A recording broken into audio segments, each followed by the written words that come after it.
नमस्कार दोस्तों, आपका स्वागत है अपने YouTube चैनल P4 पोर्टफोलियो में। आज हम बात करने वाले हैं बाटा इंडिया के बारे में। इसके क्वार्टर वन के रिजल्ट्स आ चुके हैं और प्रॉफिट में गिरावट तो ऑफकोर्स देखने को मिली ही है, लेकिन यहाँ पर लॉस हो चुका है कंपनी को। तो शेयर प्राइस कितना गिर सकता है उसके बारे में बात करेंगे, लेकिन उससे पहले अगर आपने चैनल को सब्सक्राइब नहीं किया है तो प्लीज़ सब्सक्राइब कीजिए और रेगुलर अपडेट्स पाने के लिए नोटिफिकेशन बेल को प्रेस कीजिए। साथ ही साथ टेलीग्राम चैनल को भी ज्वाइन कीजिए, जिसकी लिंक डिस्क्रिप्शन बॉक्स में दी गई है।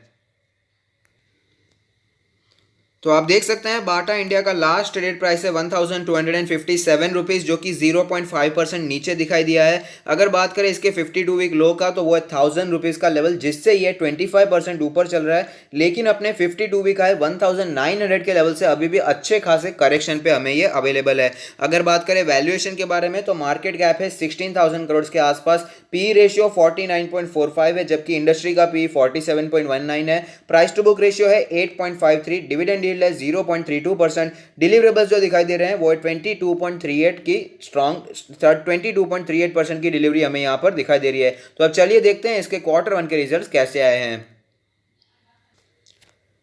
तो हम यहाँ पर इसके कॉन्सोलिडेटेड फाइनेंशियल रिजल्ट्स देखने वाले हैं, जहाँ पर सारे फिगर्स रुपीज़ इन मिलियंस में दिए गए हैं। तो अगर बात करें यहाँ पर टोटल इनकम के बारे में तो आप देख पाएंगे टोटल इनकम 1871 मिलियन रुपीज़ की बनकर आती है, जो कि पिछले क्वार्टर के मुकाबले भी नीचे जाती हुई नजर आ रही है। और साथ ही साथ पिछले साल के मुकाबले तो हमें बहुत ही बड़ा फॉल हमें यहाँ पर देखने को मिल रहा है। लेकिन मैं आप एक बात बता दूँ कि अदर इनकम में हमें यहाँ पर जंप देखने को मिली है। 520 मिलियंस का हमें यहाँ पर अदर इनकम देखने को मिला है, जो कि पिछले क्वार्टर और पिछले साल के मुताबिक भी यहाँ पर ज़्यादा दिखाई दे रही है। उसका रीज़न मैं आपको बताना चाहूँगा। कोरोना वायरस की वजह से यहाँ में लॉकडाउन देखने को मिला था, और आपको पता ही होगा बाटा के काफ़ी ज़्यादा शोरूम्स है, तो उसका जो रेंट होता है उसमें थोड़ी सी कटौती की गई है। उसी वजह से हमें यहाँ पर अदर इनकम में जंप देखने को मिल रहा है, यानी कि जो रेंट पहले से दिया गया था उसका रिफंड मिला है, या फिर जो रेंट जो एक्चुअल अमाउंट होती है, सपोज 1000 का रेंट एप्लीकेबल होता है तो हमें कम रेंट ही देना पड़ेगा, क्योंकि कोविड-19 की वजह से लॉकडाउन था तो वहां पर वो रूल लागू किया गया था। इसी वजह से अदर इनकम में हमें जंप देखने को मिल रही है।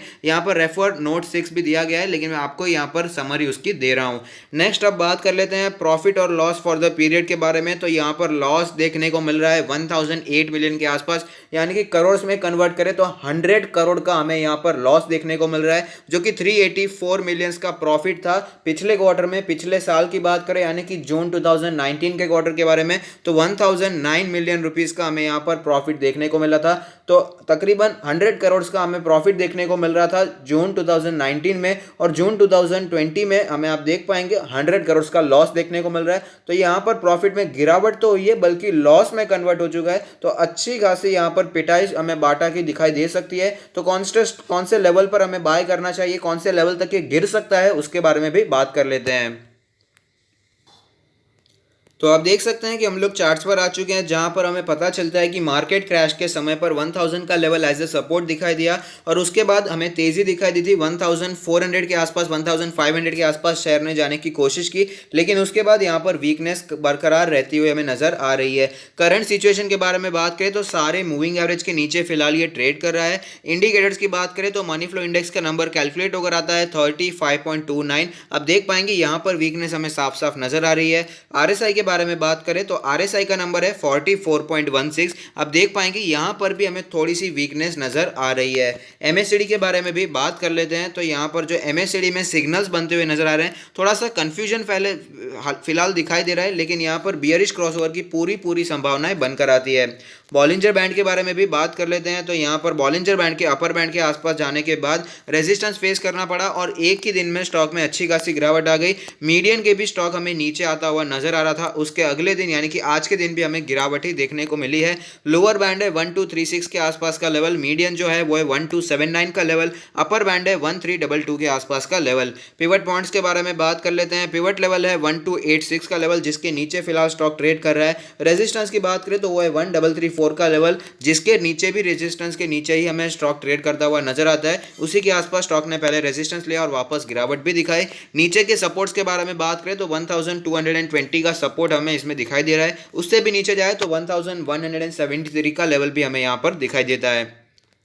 अब चलते हैं ऑल टाइम चार्ट पर, जहां पर एक कैंडल 1 मंथ को रिप्रेजेंट करेगी, जिससे हमें पता चलेगा कि कैसी मूवमेंट यहां पर बनती हुई नजर आ रही है। तो आप देख पाएंगे स्टॉक ने धमाकेदार मूवमेंट हमें बना कर दी है। यहां पर हमें मल्टी बैगर रिटर्न्स बनते हुए नजर आ रहे हैं। कभी भी ज़्यादा डीप करेक्शन भी स्टॉक में देखने को नहीं मिला है। जब भी स्टॉक करेक्ट होता है तो अपने सपोर्ट लेता है अपने 20 मंथ्स के ईएमए के आसपास और वापस हमें रिट्रेस करता हुआ नजर भी आता है। लेकिन इस बार आप देख पाएंगे अच्छी खासी गिरावट बनी है। अगर यहाँ पर मंथ्स की कैंडल्स के बारे में बात करें तो पिछले 2 मंथ्स की जो कैंडल बनी है, यानी कि जून जुलाई की कैंडल, वो भी यहाँ पर बियरिश ही बनती हुई नजर आ रही है।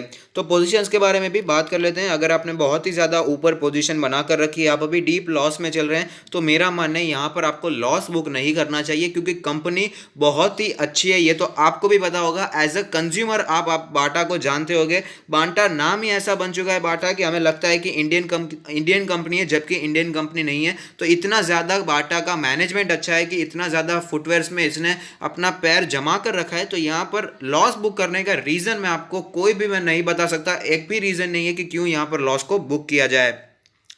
अगर आपने नीचे पोजीशन बनाकर रखी है, प्रॉफिट में चल रहे हैं, तो लॉन्ग टर्म के लिए लिया है, तो प्लीज़ कंटिन्यू होल्डिंग कीजिए। बहुत ही अच्छा शेयर है। यहाँ पर लॉस देखकर घबराना नहीं है। यहाँ पर सिचुएशन ही ऐसी हो गई है कि लॉस देखने को मिल रहा है, लेकिन ओवरऑल कंपनी काफ़ी अच्छी है। लॉन्ग टर्म के लिए इसमें आप बने रह सकते हैं। और शॉर्ट टर्म के लिए ये फिलहाल ये अपने सपोर्ट के इंपॉर्टेंट सपोर्ट जो कि 1250 उसी के आसपास ट्रेड करता हुआ नजर आ रहा है। अगर ये लेवल टूटता है तो हमें और भी गिरावट देखने को मिल सकती है। तो अब बात करते हैं क्यों मैं यहाँ पर गिरावट का एक्सपेक्टेशन कर रहा हूँ, क्योंकि रिलैक्सो भी एक फुटवेयर की कंपनी है, उसके भी रिजल्ट्स आए थे और उसके जो रिजल्ट्स आए थे बुरे ही आए थे। ऑफकोर्स हमें कोविड-19 की वजह से, लॉकडाउन की वजह से वहां पर भी इफेक्ट तो पड़ा ही था, लेकिन प्रॉफिट आधा हो चुका था। 50% के आसपास का फॉल प्रॉफिट में देखने को मिला था।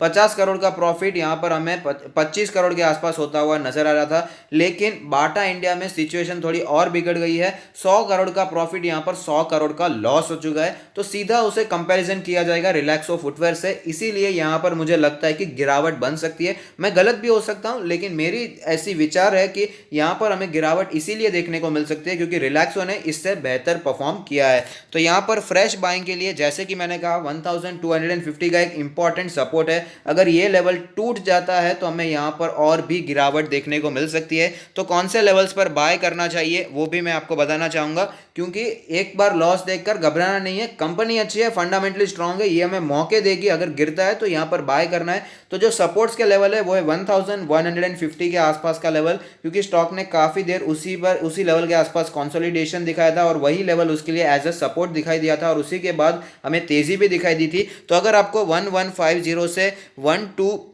1200 के आसपास स्टॉक कहीं पर भी दिखाई देता है तो वहां पर बाइंग शुरू कर देनी है। बहुत ही अच्छा स्टॉक है लॉन्ग टर्म के लिए। तो यहां पर घबराने की जरूरत नहीं है, स्टॉक अच्छा है, लॉन्ग टर्म के लिए आप बने भी रह सकते हैं। और 1150 से 1200 तक, अब यानी कि 1150 से 1200 का लेवल एक अच्छा लेवल है जहां पर बाइंग शुरू की जा सकती है। भले ही आप एग्रेसिव इन्वेस्टर हो या कंजर्वेटिव इन्वेस्टर, ये लेवल काफी अच्छा है बाइंग इनिशिएट करने के लिए। दूसरा भी एक रीज़न मैं आपको बताना चाहूँगा कि ऐसा मुझे क्यों लग रहा है कि गिरावट हो सकती है। तो यहाँ पर 2 दिनों से जो वॉल्यूम बनते हुए नजर आ रहे हैं, काफ़ी ज़्यादा वॉल्यूम बढ़ चुके हैं और रेड वॉल्यूम से, यानी कि सेलिंग प्रेशर ज़्यादा है। इसीलिए मुझे ऐसा लगता है कि यहाँ पर गिरावट हो सकती है और लॉस देखने को मिला है। जबकि इसकी पीयर कंपनी रिलैक्सो ने प्रॉफिट दिखाया, तो लॉस तो यहाँ पर हमें बियर करना पड़ेगा। मार्केट में थोड़ा सा करेक्शन देखने को मिल सकता है। इसी वजह से मुझे ऐसा लग रहा है कि हमें यहाँ पर गिरावट देखने को मिल सकती है, लेकिन मैं बिल्कुल गलत भी हो सकता हूँ। यहाँ पर मार्केट फिर भी ऊपर जाती है, प्रॉफिट गिर रहा है, फिर भी हमें मार्केट में तेजी देखने को मिलती है। तो यहां पर मैं गलत हो सकता हूं, लेकिन अगर गिरावट होती है तो घबराना नहीं है, नीचे के लेवल्स पर बाय करना है। उतना ही मैं कहना चाहूंगा। कंपनी में कोई भी बुराई नहीं है। तो अगर आपको ये वीडियो पसंद आता है तो लाइक कीजिए, शेयर कीजिए, कमेंट कीजिए, सब्सक्राइब कीजिए और मुझे मोटिवेट कीजिए। Thank you. Stay happy, happy investing.